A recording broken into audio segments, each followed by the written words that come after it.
Do you want to officially have started the I episode? mean, this could be some cold open. Feels pretty I chilly do not around here. mind. I've almost finished my first beer, and because I don't drink very much, I'm already tipsy. So we can go loose, man. You grabbing a second or? I may grab a second. I may grab a second. Alright, bud. I'll tell you what I was thinking.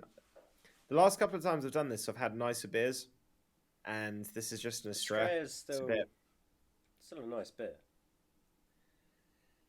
You're This letting the really good price pale point ale and the the other day. availability affect you. You're thinking, oh, I see Australia everywhere. It's that fucking cheap. This is like Carlsberg or Foster's. It's not. It's like Budweiser or Stella. It's not an IPA though. No, it's not an IPA, no. But who the fuck do I you think like because I don't. just drinks IPA all day long? Like, Okay, what a boring cunt. here's the thing. Most people that drink beer drink a lot of beer. So because you drink it or drink it fairly regularly. So because of this, you pick most affordable beer because you need to be able to purchase this on a regular basis. Yeah, scales are better. I barely drink any beer. And in fact, the only time I really drink beer is if I'm going out or if I'm doing this podcast at the moment because it's kind of fun to have a beer when you're doing the podcast. I enjoy it. So it feels like because of that, I should have a nicer beer because it's less of a frequent thing, if that makes sense. A little bit like I don't drink whiskey very often, but if I have a whiskey, I want to have a good one compared to my granddad who drank a bottle of whiskey every day and he got cheap Bell's whiskey for like £6 at Sainsbury's. Phew. Yeah. Oh, I mean, you're trying to achieve different things there. You're trying to dress up like you're both doing the same thing. You're not doing the same thing. All right. True. Your granddad's just doing some honest day drinking, is what it is. Yeah, And that might be more alcoholism than anything else. yeah, and you're trying to have an evening. You're trying to have a little moment, trying to have a little bit of an experience, have something to enjoy in that. True. Different, I different. suppose the flip side is that I will smoke cheap weed because I smoke it every single day. Whereas my friends that don't smoke weed very often will want to smoke something nice if they have a joint. And then you have me who smokes weed every day but refuses to get anything other than, solid fucking shit. I don't go top shelf, but it's always very, very strong stuff. And with that, we've killed any under 18-year-olds from watching our video. And we will say welcome to the MMA Split preview show for UFC 280 in Abu Dhabi, headlined by Charles Oliveira taking on Islam Makhachev for a vacant belt because officially there is no champion. Although deep down we all know that the champion has a name. His name is Charles Oliveira. And this is one of the most exciting title fights of the year on one of the best cards of the year. Not just because it's stacked, but because it's on at a goddamn reasonable time of day, which usually would be absolutely fantastic. But this weekend, my dad is arriving, which means that it being on at a reasonable time has actually created a massive watching problem for me. So I am a little stressed about this. I'm still going to watch it. I'm still excited. With me, who is far more excited because nothing is going to prevent him from watching this live at his comfortable home, is With producer. alcohol, with drugs. Yeah, kids. Drugs. Well, my dad Is also what we smokes do. weed, so there's no issues there. It's really the prelims I've got to try and sell him on. I can sell him on Well, 5 fights, luckily, including two soft title fights. fucking sell, bro, because these are some stacked ass fucking prelims. It's pretty stacked. It's 13 fights deep. We've had like 5 fights cancelled, and it's still deep, which only goes to show that when Abu Dhabi money is coming in, they are going to bring the best. Well, Favorite fight before we get into this, because this is a preview show. We're not launching the official pick show yet. We were going to, but we're having a little bit of a discussion because, particularly while Sly is tied up in our basement, he's not really available for regular picks, and we don't want to relaunch the pick show if we're not going to have him involved because we need to be able to deny that we haven't seen him in a while and that we yeah. don't know where he is. If we then wheel him out to do a pick show, it's going to be weird. And if we just have him constantly texting in and it doesn't feel very involved, it's not really the full experience that we want to get from this. So No, I miss moving watching forward, him eat food on camera.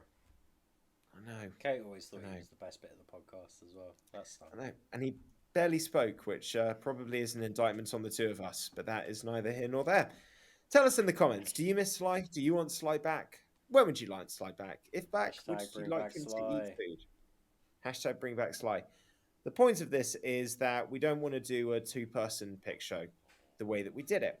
So moving forward, me and Josh are going to do more of a tally season. So we're still going to do picks. We're still going to do it across a set period of cards. And instead of it just being week by week like a 1v1, it's going to be an accumulation of the total number of fights you got incorrect or correct. And then across that season, we will see who the true pick master is. It's not going to be about, oh, well, maybe you won 3 by 1 fight, but then I won 2, but by 6 fights. It's just going to be across a period of time, total number of fights. How many did you get right or wrong? As it And should be. A complicated and more satisfying league table. it also means that methods aren't really going to be such an issue. So we're not going to have the frustration of, oh man, I got these fights right, but fuck, I thought this guy was going to get a knockout instead of submission, and now I've lost, and now I'm mad. I always did quite well on the methods, so if it does come down to methods, I feel confident. So it's not going to come down to methods, because if we do end up being tied, we're going to do a tie-breaking MMA quiz, which will be set up I thought by a that's if third we were party. tied on methods. No, because that's way too complicated. Nah, because we've only got to like go through and just work them out on the in the event of a tie, which is very unlikely. But dude, why don't we just have it just on corrects or incorrects, and then we can do the big fun quiz if we end up. There's only one situation where we can be tied, and that is if we end up on the same number across a period of time. It's not like previously where we could be tied very likely on every single week. No. But I think if you went back through and crunched the numbers on the last 2 seasons we did, I think you'd find the results are actually very close between the three of us. Now the two of us, but I like doing the methods. It makes me kind of go like an extra level, looking at like the betting lines, and I don't know. I like doing the methods. You could do results if you want. We could do it the way you suggested it. I'm still gonna give my methods though as we go through these. And You are very welcome. I have not prepared this week, so I will be blagging these. We're not blagging them, but you know what I mean. Like I'm doing them on the fly, winging this shit. Dude, I'm about to hit my second beer. This is a loose podcast. I don't even know if you're going to include the cold open, but if you did, our viewers will know that this is going to be loose. I can't even remember when we started recording, but we talked about the NFL for about 45 minutes after recording the Vegas 62 recap, and I kind of felt like I probably should have just recorded that. True, but we're also friends. When we started talking about it, I was like, do you know what, fuck it, I'm just going to hit record. And I forgot. But Josh, we are also friends, which means that talking to you is enjoyable. And I don't have many friends that watch the NFL, so talking to you specifically about the NFL is doubly enjoyable because it's a conversation I can get seldom elsewhere. We should probably start either a general sports podcast aside to this, or an NFL specific podcast. I was thinking doing a side channel called The Split Does Football. But still on the main channel. Football, or American football. Well, I thought the fun of doing The Split Does Football, like still keeping it on the channel, but like both. As a separate subsetting, is that we can do both, and then like we're not necessarily committed to. I like that. Yeah, gives us a lot of leeway, gives us a lot of breathing room space. Also, let's Vagueness be honest, is good. We're pretty much moving boundaries. Going to talk about the Dolphins, the Eagles, the Cherries, and the Gunners. I watch a lot of NFL. I have the Game Pass app. I watch many of the games. We'll talk a little bit about the league, but let's be fucking honest. The vast majority of it's going to be a fan podcast. Yeah. It's going to be a fan podcast. I watch every Bournemouth game. Sometimes I watch Match of the Day. That's it. I watch every Eagles game that is on at a reasonable fucking hour for me, which is most of them. But this season's kind of fucking me on that. And when they're on unreasonable hours, I usually watch them. Yeah, can't stay up that. And it's not like I'm asleep. I'm not sleeping, people. I just lie there thinking, if you don't go to bed soon, you'll have dementia by the time you're 45. And that keeps me awake, weirdly. You think it'd be motivation to get some fucking shut eye. Nah. I just lie there thinking about how my brain's just slowly getting fucking pickled. Well, the good news is that in 9 years' time, you won't be very aware of this happening. That is not the good news. That is not. That is the bad news. I already established that. My only worry is the dementia's going to hit me before the heart disease. I'm alright dying young, but leave me my faculties. I'd rather go. I want to know that I'm dying when I die. I don't want to die and just think like, I'm going to go play in the playground in a minute. Like, no, you're not, old man. Calm the fuck down. So what you're saying is you don't want to be Lenny from Of Mice and Men. No, I don't want to be George from Of Mice and Men. You don't want to be in Of Mice and Men. It's a horrible story. Wait. Yeah, no, so you're right. Yeah, Lenny's the big slow one. George. Yeah. George is the shrewder one. Carly's the that prick. shoots him in the back of the head by making him think about rabbits just before he pulls the trigger. Spoiler alert, first off. Alright, just right off the bat, spoiler alert. This is a very well written book. It's not a long book. It's a great fucking book. Pick it up sometime. Ha! It's not a book, it's a screenplay. It's a book. It's a novella, actually, but Steinbeck wrote this as a fucking book. It then got adapted into a movie. I think several movies, actually. But Steinbeck wrote Of Mice and Men as like a little novella kind of thing. I think it's about like 100 pages. It falls somewhere between novella and novel, by my limited understanding of that shit. It's almost like pulp length, you know? Yeah, you're right, it's a novella. It's a novella. How many pages? God damn it. Does it say? Let me tell you. Not because I think I'm long. right, but because I'm genuinely interested and you've got that shit up on Google right now. It's not very long. I mean, put it this way, like I've seen a couple of the adaptations and they don't have to cut a lot out. You know what I mean? When you convert a book into a movie, there's a lot that gets cut. I'm pretty sure every single scene and most of the dialogue goes straight into the film. Certainly into the one with John Malkovich. Oh, sure, I haven't seen that one actually. Oh, that's the best one, man.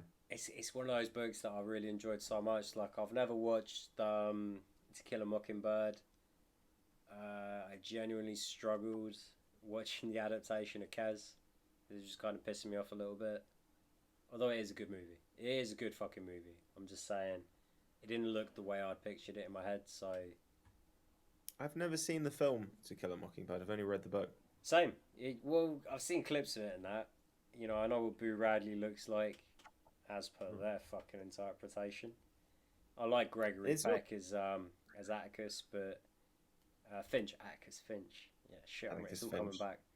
I thought Scout was well cast in that. I can't remember what her brother's name is. He wasn't a bad cast. It's just. I've only ever seen like a couple of. I've only ever seen a couple of excerpts from it, and it's not that I don't like old movies. One of my favorite films is 12 Angry Men, but Another Peck. I don't know. It's one of those things. It's like I'll watch. I think because I already know the book and the story, and it's an old film. It's not that feeling of like, well, I'm going to really get like a true visual experience to add to like what I read.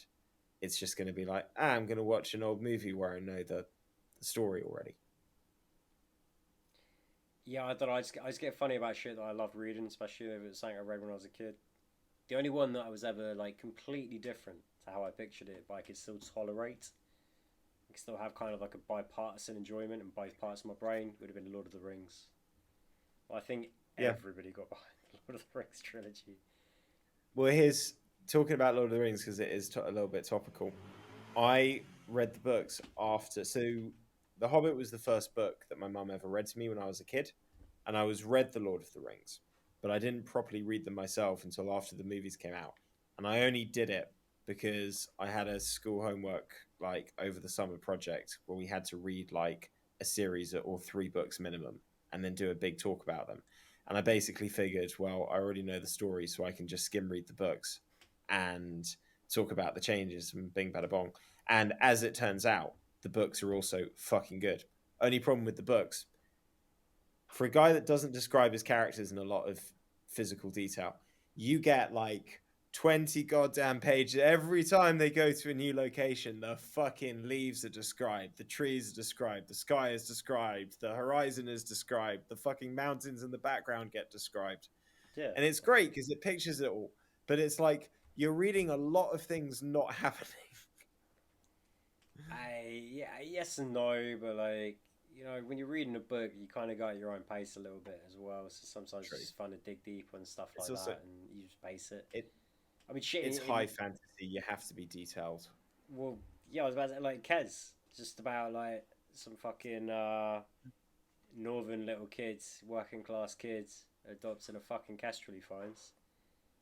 I swear to God, there's like one part. It takes like a page and a half just to describe what the fucking brickwork in the wall looks like. There are arduous parts. Not a long book. Yeah. A very fucking good book. Very hard to put down. That being said, there's like little like 2 and 3 page stints here and there. You're like, well, that felt like hard work. God damn it! Like, why you got to write it like that? You write everything else so well. Well, I'll tell you what Rings of Power has made me want to do is read the Silmarillion, because hearing stories about people talking about some of the shit that happens in the Silmarillion, I'm like, man, that sounds awesome. It almost sounds like that's the book that they should have bought the rights for and done the story on, because it sounds way fucking cooler. Yeah, I never read the Silmarillion. Actually, to be honest, I never read all of the Hobbit. As did the Lord of the Rings, like a few times. Hobbit's it's a very different book from the Lord of the Rings. He wrote it first. It's a charming adventure about a hobbit and some dwarfs and a wizard going after a pot of gold. Yeah, Effectively.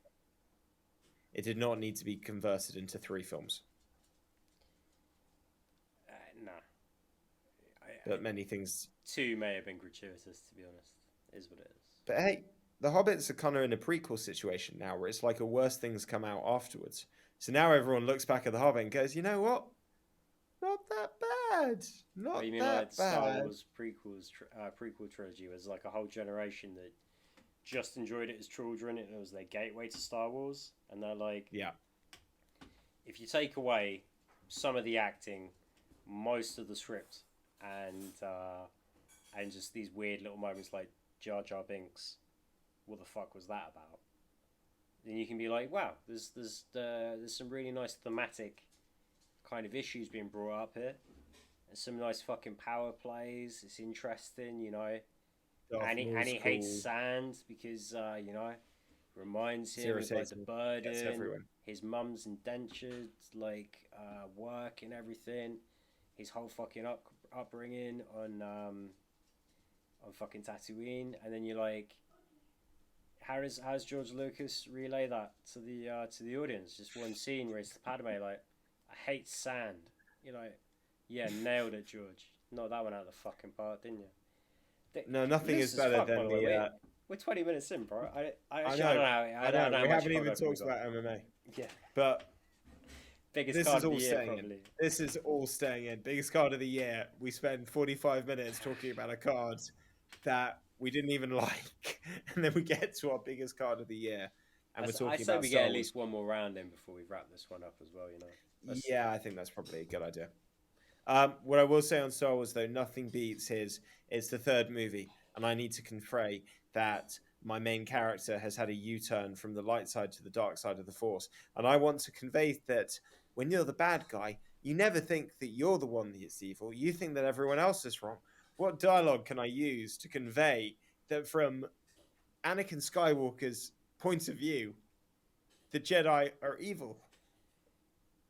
That's it. I'll just say, well, from my perspective, the Jedi are evil.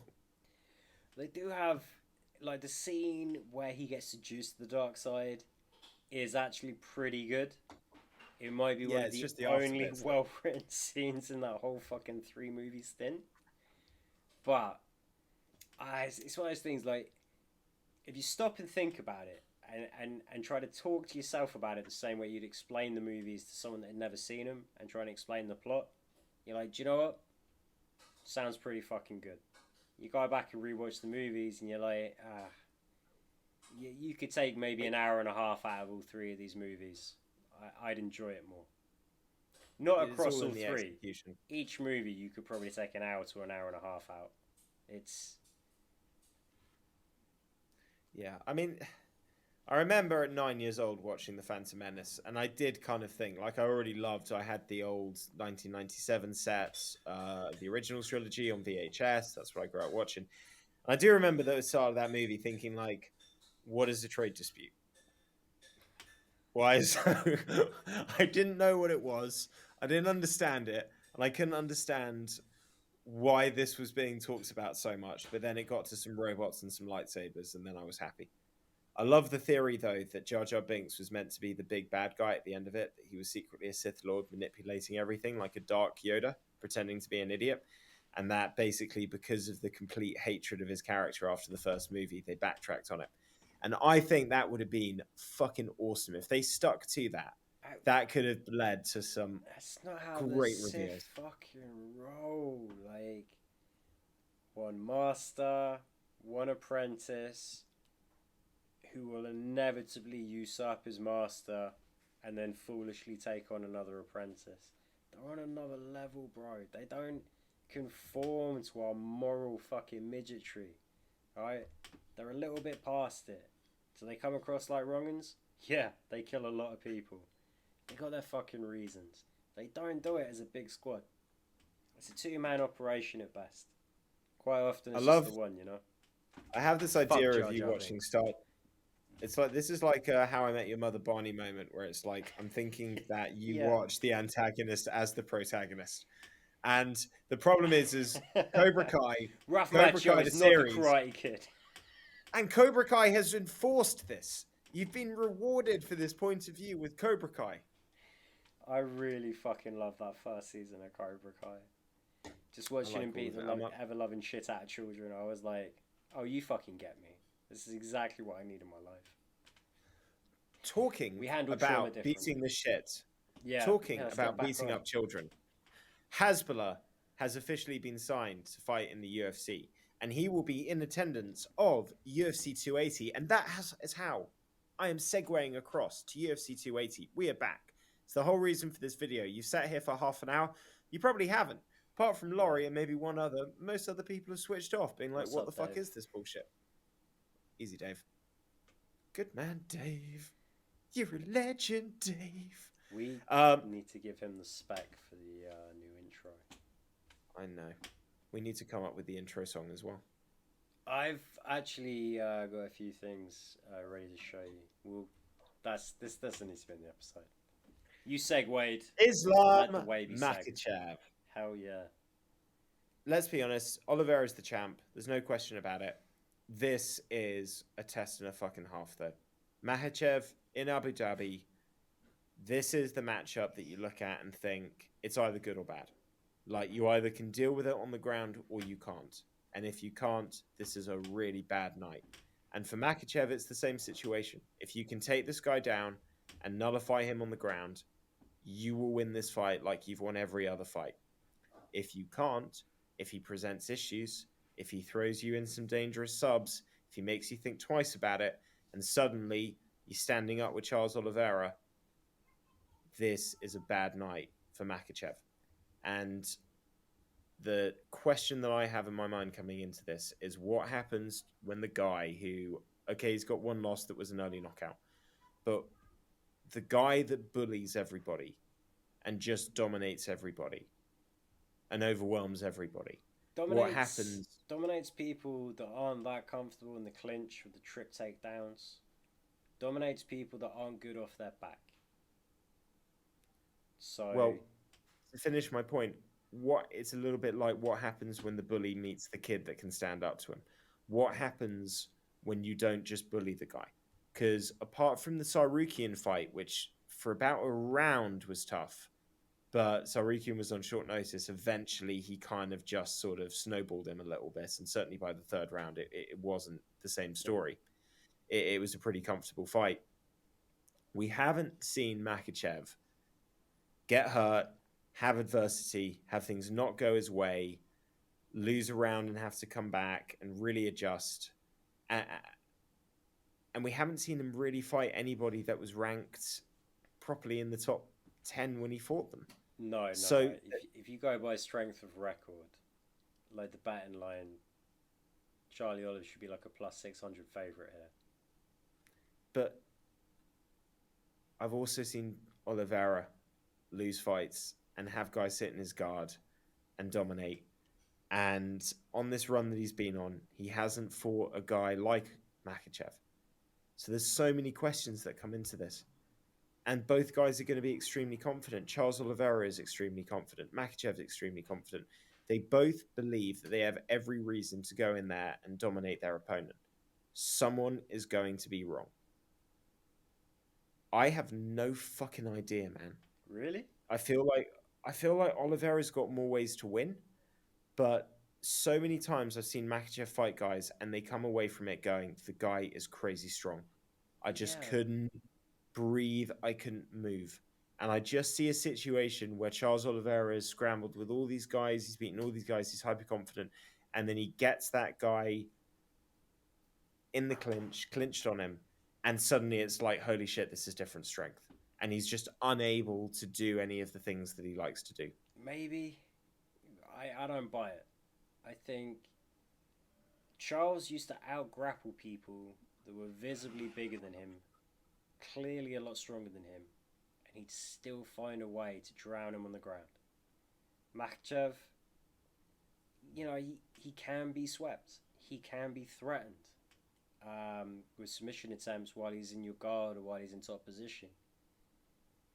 Charles Oliveira as well is very, very dangerous in a lot of the areas that Makhachev is going to use as entries for takedowns and level changes. The last fight against Gaethje, it was always that kind of jump knee into the kind of clinch situation or to the headlock situation. But even when he did just get like a nice little clinch on Gaethje, it wasn't landing knees and elbows. It was waiting for the man to try and break your grip, and then it was a 1-2 straight down the fucking pipe that sits your ass down.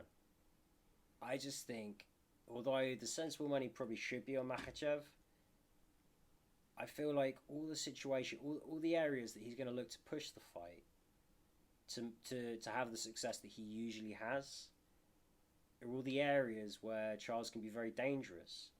You back him up against the fence, you're going to be eating some hooks. Charles might do some wild shit because he works well off his back. He doesn't mind getting taken down. And if Islam gets him back to the fence, depending on how much time's left in the round, it's exactly what Charles is going to do. Very smart fighter. Unreal fight IQ. And it's not just his well-rounded out skill set and a good approach to the game. It's the depth of fucking experience he's got across 2 weight classes. It's a close fight. I'm not saying Oliveira wins this handedly. I just got this feeling. Oliveira is either going to knock him out or he's going to submit him after rocking him. Because he's going to have a lot of opportunities to show Islam Makhachev that as strong as he is as a grappler, Charles has got a submission game. More importantly, Charles has got some fucking heat in his hands. He will change your point of view. He will physically rock the fucking shit out of you to the point that even if you didn't consciously want to think differently, all of a sudden you are thinking differently because you're not all the way there. Do you know what? For me, the thing that makes this so exciting is that I do have so much uncertainty over what I think could happen. I really could see so many different scenarios playing out. Yeah.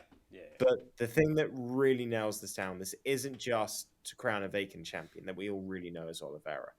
This isn't just to have one of the most dangerous contenders that's not a also ran or an older guy or a former interim champ or whatever, somebody that's fresh and young and has that Khabib style coming through.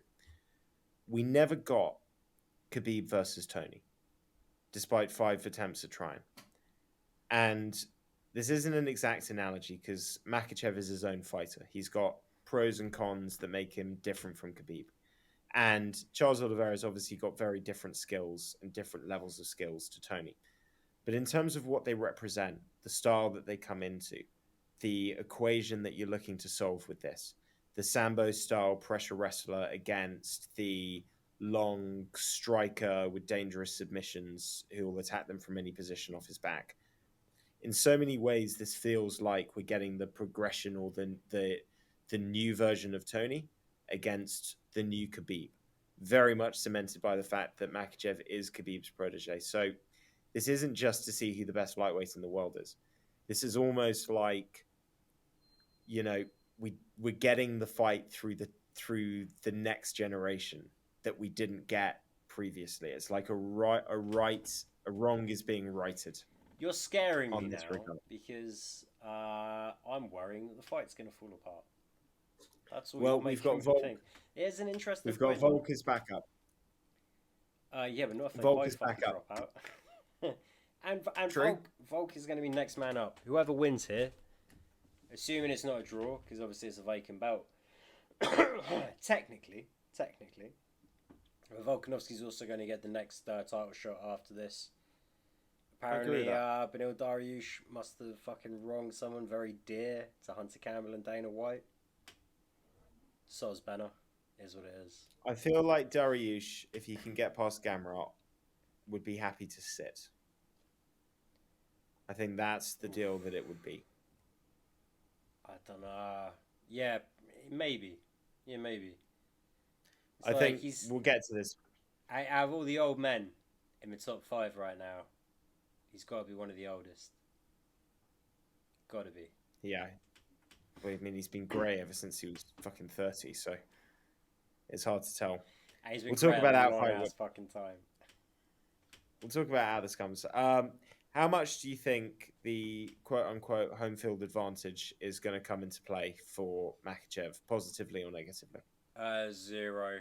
Makhachev is dealing with another level of pressure.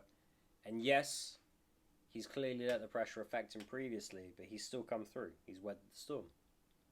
Experience gained. You know, it's all water under the bridge as far as he's concerned. But Charles is on another fucking level. You know, they didn't dirty the weigh-ins. They took his belt away. He had his father, his daughter, crying him in tears on the phone. Why did they take your belt away? He had to get his ex-wife to take his daughter to his house, where he's not there, just so she can see the belt. He's like, imagine having to ask your ex-wife to do some shit like that. I said, this is what he's having to do, like the night before the fight. Just makes him better. It makes him stronger, makes him more dangerous. Right now, Charles Oliveira is on another fucking level. He's just on a different fucking thing. Well, home field talking advantage, about that level, throw it out the fucking window. It's just how is it going to impact Islam? Because it isn't impacting Charles. That's all I know. if he wins this fight, you have to really start asking questions about, like, is he one of the is he the greatest lightweight of all time? Because he had a lot more fights, and he's got most of the records, man. Most of the records. Taking out a lot of bigger names. And how many title fights did Khabib have? He had 4 title fight wins. He had 3 defenses, and the win against Ally Kinter, correct? Yes. Well, That's correct. Let me look it up. That sounds right. That's correct. So even though if Charles was to win, this would be technically his second reign as the champion. It would also be his 4th consecutive title fight win. So you kind of have to look at it and start thinking, like, does Khabib kind of, lose his spot? Because people are going to start saying that his undefeated run wasn't really an undefeated run. He didn't have that many fights. If you look at his record before the UFC, it's not a lot of high-level guys. I mean, I'm pretty sure he had like a 6-fight run where everyone he fought had a losing record. Oh, well, early on in his career. Yeah. He crushed a lot of cans back in the day. Although, it's almost like people going to watch Dillinger Escape Plan back in the fucking day. They go watch him play live. They're like, I'm quitting my band. I'm not playing music anymore. I'm not worthy. I think he probably took the wind out of a lot of sales. Being said, like you're right, it's 3 title defenses and the Ally Quinter one, so 4 championship fights. Yeah, Oliveira just at the age of 33 is already at a level where if he wins this weekend, it's debatable that he's the greatest 155er of all time. Better than BJ, better than Nurmagomedov, just cream of the crop. And he's got the room to do more. And even though it's the marquee weight class, okay, it's the glamour division, it's the deepest division. You got a lot of killers coming up at 55. You got a lot of killers coming up, and he's gonna get a chance to fight Volkanovski after this if he wins. He's in 2 or 3 years' time, it might not even be a fucking debate. It's just going to be Charlie Olives is a fucking god. Well, the crazy thing is, if he beats Makhachev, I would back him to beat Gamrot, Ismagulov, Guram, all those guys, because it's that same kind of style. Kutaladze, it's that same kind of style.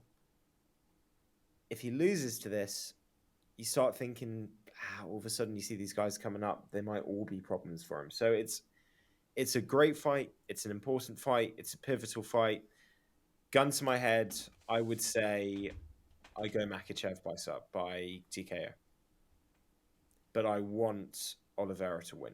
And I think he can win. And honestly, I have no idea what happens. Absolutely no idea. I feel Makhachev's going to start slow. It's going to be a little, not slow, but just not with the same kind of sharpness, not the same sort of sense of purpose. I feel like he only has to get sloppy on one level change. Charles is going to change the momentum of this fight. Well, that's not our only title fight to talk about. We have also got the return of the now undisputed and unquestioned champion, Aljamain Sterling, taking on the former two-time champion, one of the greatest bantamweights of all time, TJ Dillashaw. Talking about this fight's a weird one because I don't think either of these guys is anybody's favorite fighter. And there's reasons for that. I think those reasons are a lot more valid for TJ than they are for Aljamain Sterling. If this was Prime versus Prime, I think Prime TJ smokes him. I got to be honest. I don't think it's close. But this isn't Prime TJ. This is no EPO in the veins TJ. This is 36-year-old TJ. We hope. This is 36-year-old TJ who's had some serious knee injuries and had to come back and had the suspension for 2 years because of the failed EPO test when he tried to go down to flyweight. He won that Corey fight against Sandhagen, but I thought he lost it, and I thought he looked real slow, and I don't think he's going to look quicker. And he won that fight with grappling. And I think in his current state, I just don't think he's going to be nearly as dangerous in the stand-up. And honestly, I think Aljamain can out-grapple him. I don't think he's going to be taking him down often, but I think that he can scramble and he can use his jiu-jitsu. That's it, right? Because Aljo doesn't necessarily take you down. It's more how quickly and aggressively he jumps on you the second you lose your footing. I don't think TJ's really going to give him that choice, that chance. And TJ's base is wrestling. That's where he got started. You know, the stand-up came secondary. You know, I think back to fights like when he fought against John Lineker. He just took his ass down. He's kept him on his back for 3 rounds. It's not like when Aljo fought Marlon Moraes, you know, fighting that dynamic kickboxer and he's going to catch like one of those funky little like knee shin kind of short head kicks. Just,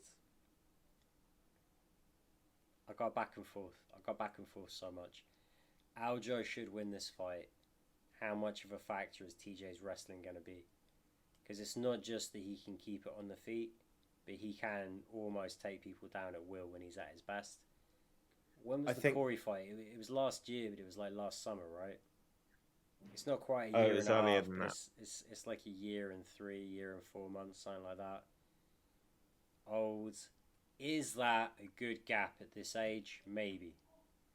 When you consider the 2-year suspension before, you want to be getting these rounds in. You can make up for it in training, and by all accounts, he trains like a fucking prick. He trains like Conor McGregor. He just fucking takes people apart, takes liberties. Maybe he's not as rusty as he should be on paper. I think he's gonna make it a close fucking fight. I'm still taking Funk Master. I'm gonna go with Aljo. I'm gonna say Aljo by I sub because why wouldn't you? But we're not counting methods. I'm just saying them for my own little peace of mind. Yeah, I just feel for the wrestling to be an issue, TJ needs to be normal dynamic on the feet. And what I mean by that is with the reach advantage that Sterling's going to have, if TJ's slow, I just think that Aljamain's going to be able to, a little bit like that first round with Peter Yan, where it's like, I'm not really hurting you, but I'm just longer and I'm just landing things and I'm forcing you to have to come forward. Listen, 5 years ago, TJ smokes him. It's not 5 years ago. And everybody gets old. And 36 for bantamweight. I know that you've got Cruz and Aldo obviously had his little run until he retired. He had some fantastic performances, but it's a young man's weight class. It's a speed weight class. And I feel like in the timeout, Dillashaw's lost the speed. I might be wrong. I'm going Aljo as well. I would like to see Aljo win that fight.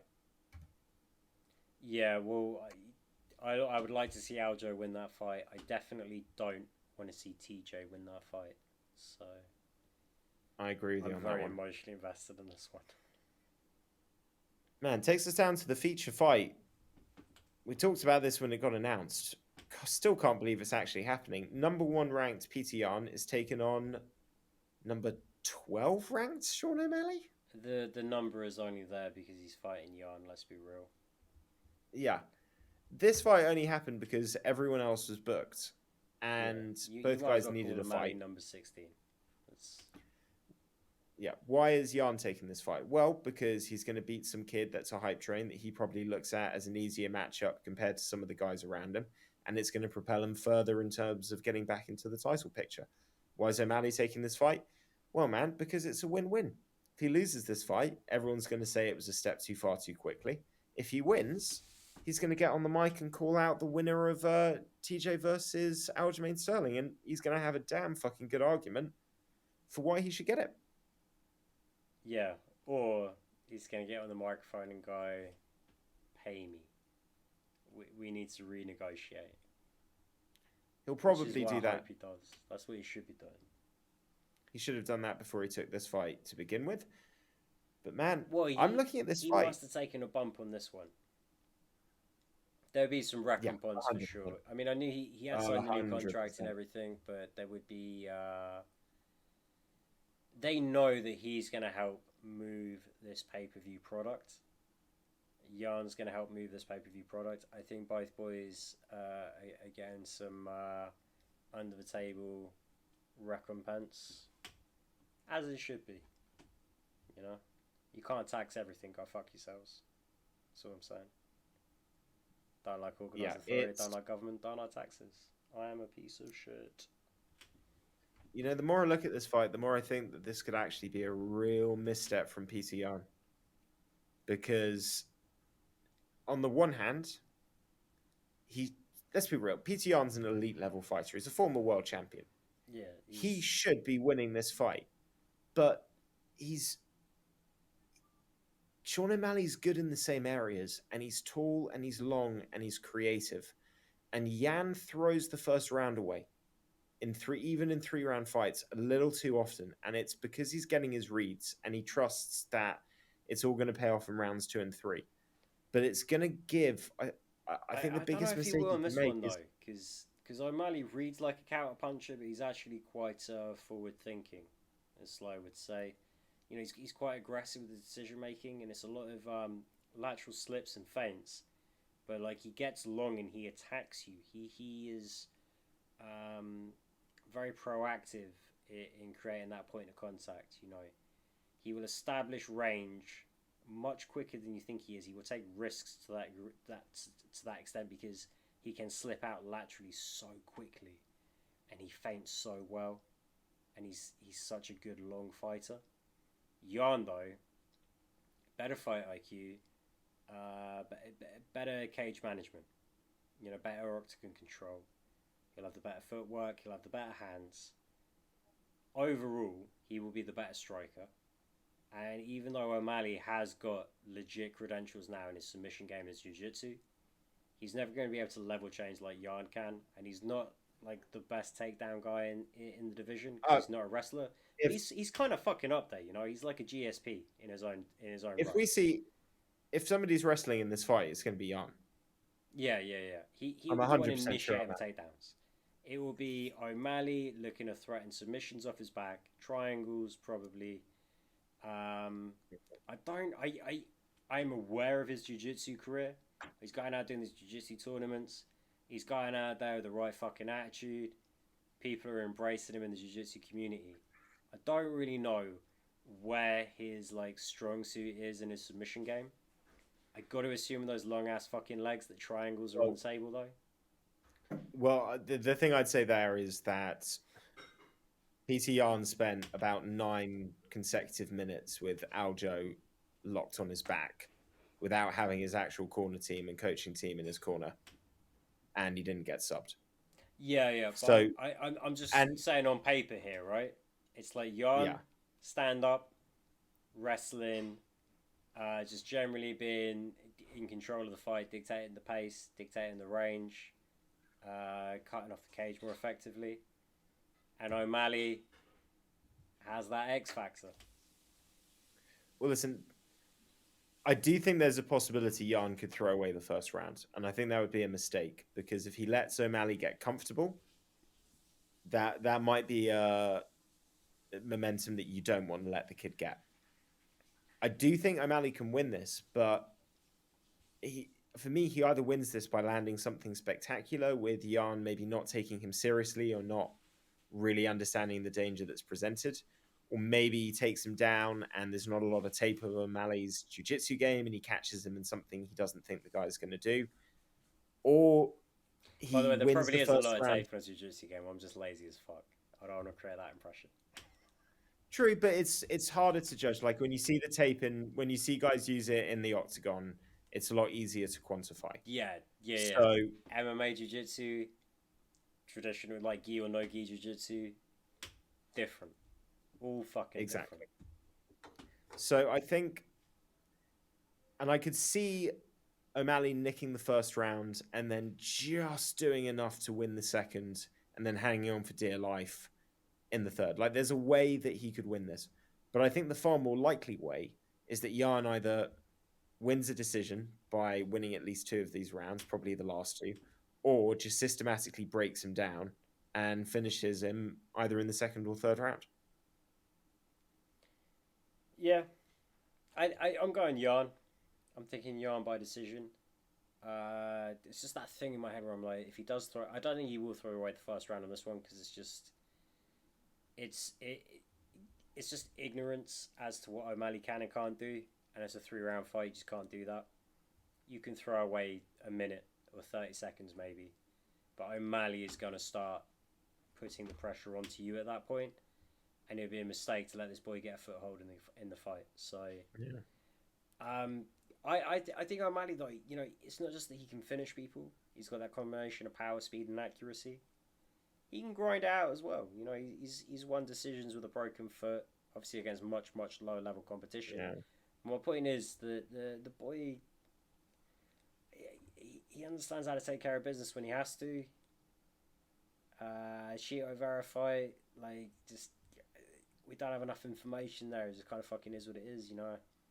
Yeah. Took a stinger on the Well, leg, rolled the ankle, went down. Like, well, what I'd say is I'm going to go Yarn as well. I'm going to go TKO, although we're not doing decisions. I do think he finishes him because my question, we're not doing methods don't come into it. That's just adding a little bit of extra flavor I to like that my you're doing that though. logic. At the end of the day, I've got questions about durability. That's the question that hasn't been answered with O'Malley. Lots of yeah. Durability, and that's a big question. And Yarn's gonna test that, man. He's gonna really test that because he hits fucking hard and he times his shots well, Sets and he them up goes to well. the body and he goes to the leg, and it'll throw in combination. And yeah, this is you're gonna eat a few Yeah, if you beat this, if you want to fight this guy. man, it's And durability. How does your skill set match up against top tier fighters? How does your striking game match up against top tier strikers? You know, just he's so much to try and fucking digest there. Just we've never seen enough of O'Malley. This weekend's going to be fucking exciting. And with that, Matt, I think we should take a quick break to do a little beer run. okay, Yeah. are you gonna pause the stream, or are we just gonna keep it? Yeah, I'm going to cut this bit out. Cut in and out, cut in and out, cut in and out. Well, I might leave in the bit where I'm like, we're going to take a beer break. And then we'll come back with drinks in our hands. You can do that. I like that.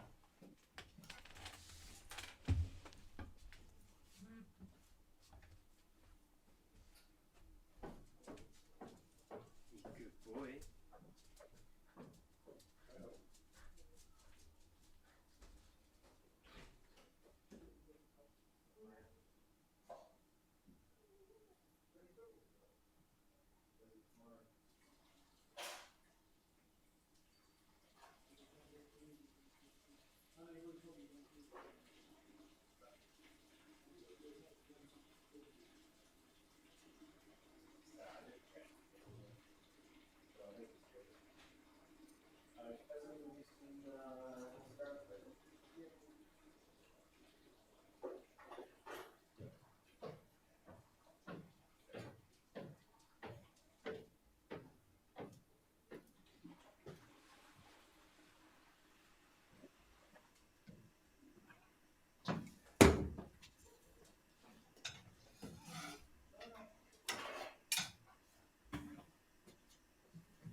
We should call this the loose preview show.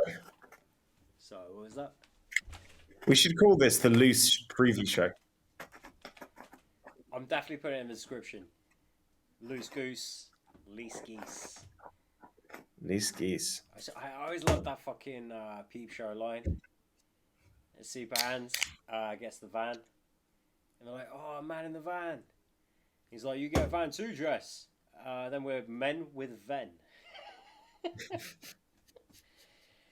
I fucking love that line. And then when they pick up Mark, get on the bitch rack. I didn't recall that initially, but then it came to my mind. What, men with Ven or the bitch rack? No, that whole episode. Such with Super Hands and the van. I never had one of them big fucking yardie vans with the fucking bitch rack. I've never had one of those. I've driven one of them big ass fucking yardie vans, but never one so big it had a bitch rack in it. I would love to have had a bitch rack though. That would have keep it next to the pussy magnet. That's this. Right. We've got drinks. Shall we crack on so that we can do this before your Bournemouth team play? Oh yeah, shit, I only got 25 minutes now. Complacency's a killer. Oh fuck, we got most of the card to do. Yeah. We have no time management without Sly. No, I think it's way funnier. It's way more fun. Yeah, but I'm not pushing myself as hard because I don't have to force myself to shut up. And I don't have anyone watching the fucking clock for me anymore. So True. Hashtag bring back Sly. This is all in now. I don't care, babe. Are we back in? Are we back in? And we're back. It's a I've now cold got a San reopen. Miguel. Let's do Uh, it. Let's do it. I've gone Let's with do the a pink hard gin. reopen. That's what real men drink. Real men drink pink. And we're talking about Gamrot taking on Beneil Dariush. I should have introduced them the wrong way around, but to be honest, that's not the way the UFC sees this fight. It's not the way I see the fight either, and it kills me. I love Benny Dariush, you did nothing wrong. You're like Griffith, man. You did nothing wrong. You you should have had a title fight. You should have had a top 5 fight ages ago. And then you don't get the Makhachev fight that you were promised, and now you're fighting Gamrot. And the worst part is, you're probably not even getting a title shot. If you win that fight, you're still one away, and they're still going to make you fight Makhachev. Which, to be fair, maybe it's better to fight Makhachev after fighting Gamrot. It's like a, progression boss level kind of thing. You get a practice run, and it's a little bit easier, and then you go in against the real fucking great white. Yeah, But well, you need to be able to step up and take these challenges. Historically, that's what Benny D does. Although, there was that Barbosa fight. But other than that, this is what Benny D does. He steps up, he rises to the challenge. He's a fucking baller. That being said... Also, since his religious conversion, the man has fought with a fearlessness that can only be described as true inner peace with one's soul. I mean, he just goes for it. That fight against Drakkar Klose, I mean, that is just like putting your faith in the Lord and biting down and swinging. And the crazy thing with Dariush is that because he's a little bit wild and willing to get into these brawls on the feet, you do forget that like his jiu-jitsu is elite level. I mean, he's fucking schooled Diego Ferreira twice. And that guy's ground game is elite. So could he win this fight? Yeah. But I just feel like he's not got that glue that we talk about, that wrestling and that top control positions that cement the striking with the jiu-jitsu. I just feel is where he's not going to be able to match Gamrot. And Gamrot can strike and he can put the pressure on and he doesn't get tired and it's in your face constantly. I can't... Listen, if Dariush wins this, man, fair fucking play. And I think he should get a title shot because against Gamrot, that is fucking sensational. But I don't see it happening. I really don't. It puts him up there. He wins this fight, and something happens to the winner of the title fight against Volkanovski. Someone has to pull out somewhere. Something happens. You slot Benny D right in. And I don't know if it's part of the episode or if it was part of the preamble or if it's part of the cold open that we keep. But yeah, as you said, maybe Benny D just sits and waits and takes on the winner of this weekend's main event versus Volkanovski. And, whoever wins that one, just treat it as on the next guy in line. Dangerous strategy at this weight class. You've got a lot of contenders coming up. Still, all you can do is win. Let's not jump ahead of ourselves. All you can do is keep yourself there, right? So... First and foremost, do you think he can win, or do you think this has got Gamrot's ascension moment written all over it? No, I think this fight's a lot closer than the betting line has it, and the betting line hasn't got it too disparate anyway. I mean, I'm looking at minus 188 for Gamrot. It's not the closest fight on the card. It's in the top half, It is a reasonably close fight. Beneil Dariush can finish you on the ground, can finish you on the feet. Smart fighter.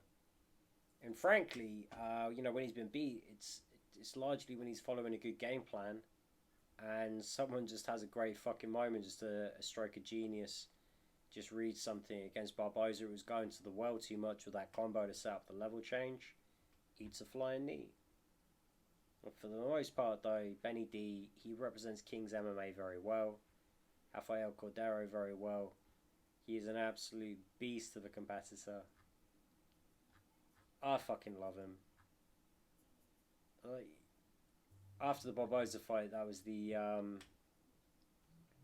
Dunham fight. Then he got knocked out by Alex the Great Hernandez, but who gives a fuck? God, that's a weird one, isn't it? And then since then, it's just been straight up just next level shit. So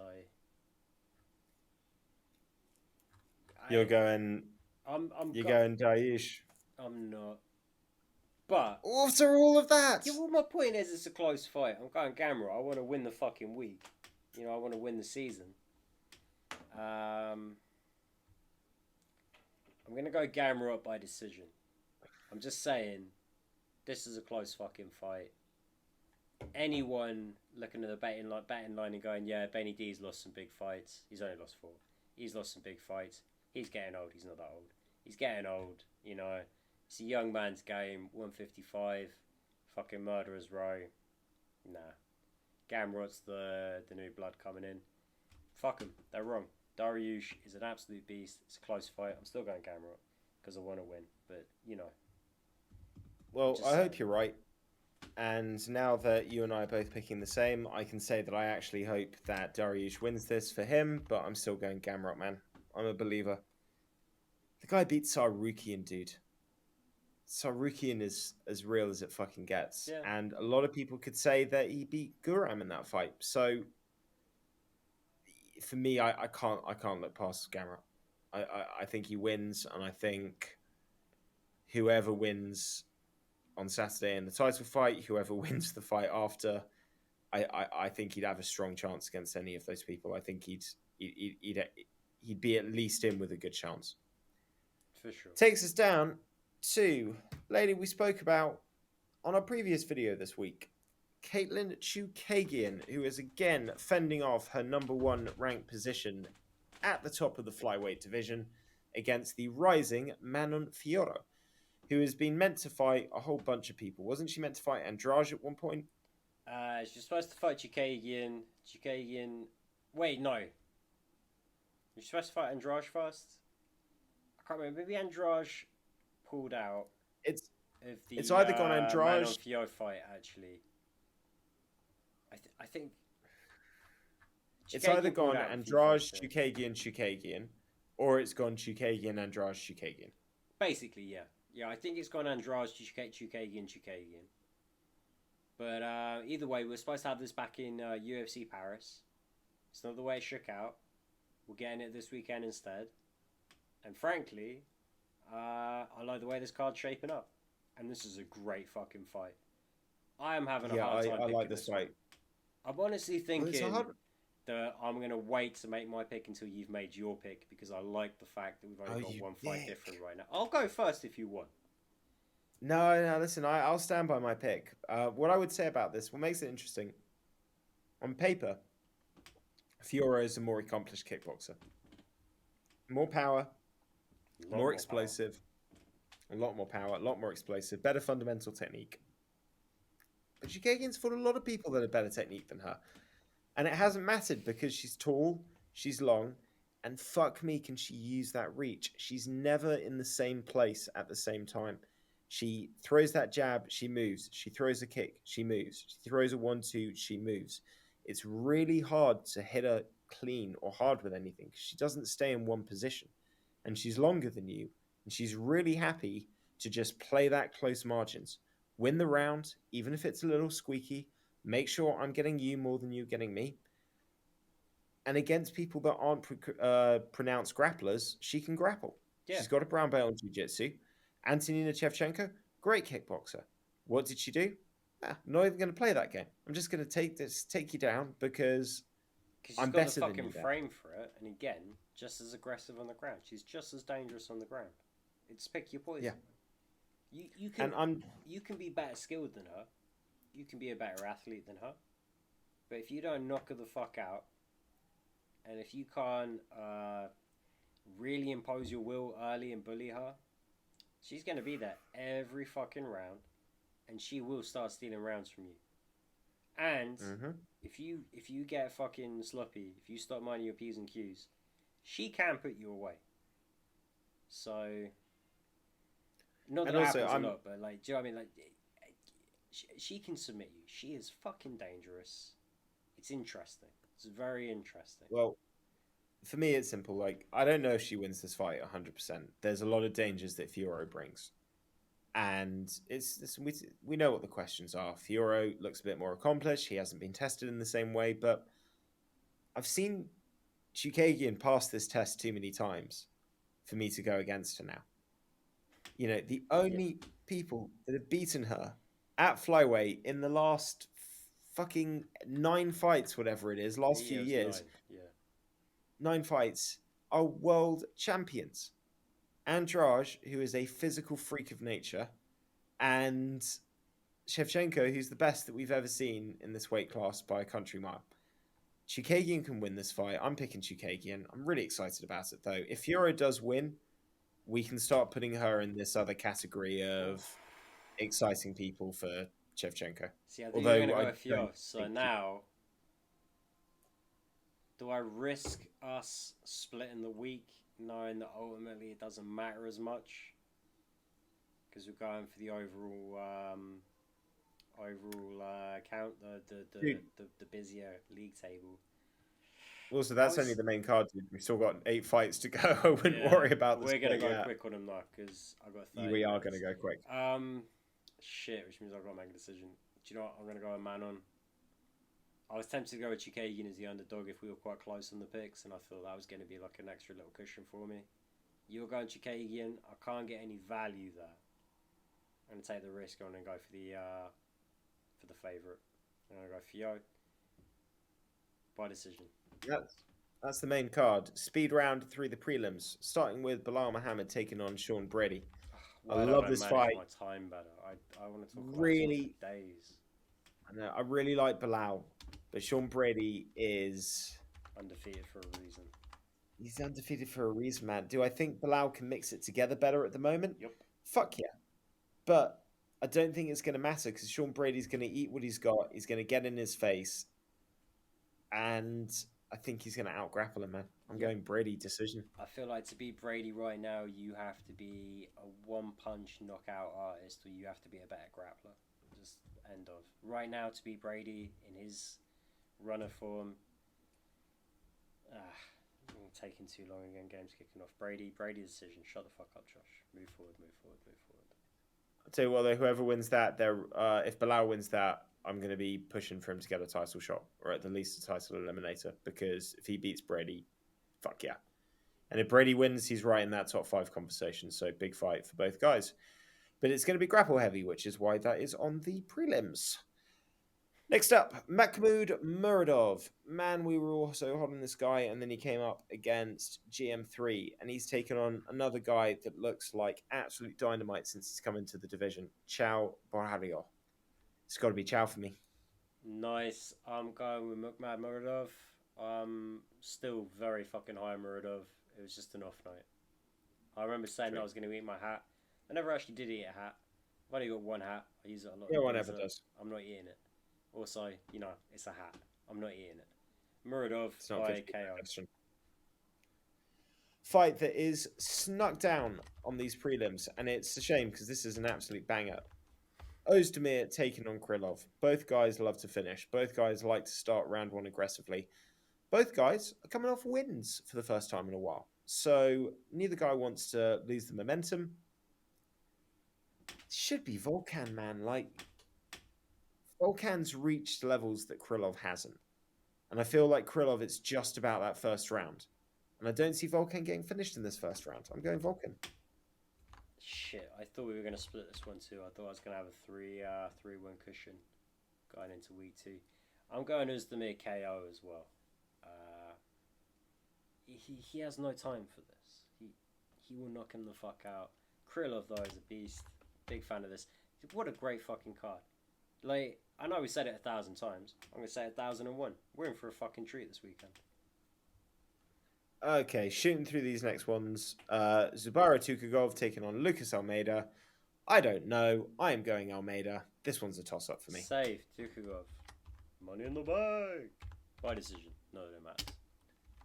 Abubakar Nurmagomedov taking on Gadzi Omagadziev. I am going to go... Oh, I'm just doing this on the name, man, but I'm going to Nurmagomedov. Yeah, same. He's not quite at the same level as the other Nurmagomedovs, but he is decent. He's still good. Petrosian taking on AJ Dobson. I've liked what I've seen from Petrosian so far. I'm going Armin. Yeah, I'll take Petrosian decision on this one. Next one, Makhachev. I can't actually see his opponents on my thing. Oh, I've just it's got a 40 Malcolm X Gordon. So Malcolm Gordon. name-wise, it's a nice little step up, but probably the heaviest favourite on the card is Makhachev in this one. He shouldn't be that heavy of a favourite. He struggled a little bit in his last fight, but I'm still going Makhachev. Yeah, sub or decision, none of them matters. I'm going to go decision. Malcolm X is a fucking gamer. And kicking off the card, Carol Rosa taking off Lena Landsberg. I like this. I'm biased in this one. I just like Carol Rosa as a fighter, so I'm going Carol Rosa. That's just a fan pick. Yeah, same. Landsberg's got those elbows, violence queen, highs and lows, just too powerful in my opinion. I think Carol holds that by decision. 4 o'clock this card starts if you're in Spain or Europe. 3 o'clock if you're in the UK. Early morning if you're in America. This is not one to be missed. Great fights, lots of entertainment, significant fights, title eliminating potential fights. Lots of entertainment on show. We will be watching. We hope you enjoy the fights. Like the video if you have enjoyed the content. Subscribe if you are not subscribed. And as always, put your picks in the fucking comments. Put your picks in the comments. Where you at, Sorry Ron we were so Sizzle? loose on this one. I'm not. Sorry we were I'm so gonna loose be on this loose one. on all of them from here on out. I think, Matt, you should too. Ron, the fuck you at, bro? Come on. Sizzling, Ron, sizzle. I used to have respect for you, man. It's waning. Get those picks in. Get those picks in. Do the right thing. Get those picks in. Do the right thing. Have you watched House of the Dragon? I can't talk to you about this because the game's about to kick off, and I just remembered I've still got to edit this shit, and I got a flight very early. Peace. I've completely fucked Peace. I don't do things well. Later, guys. Travel safe, buddy. Look after yourself. Bye bye. Peace.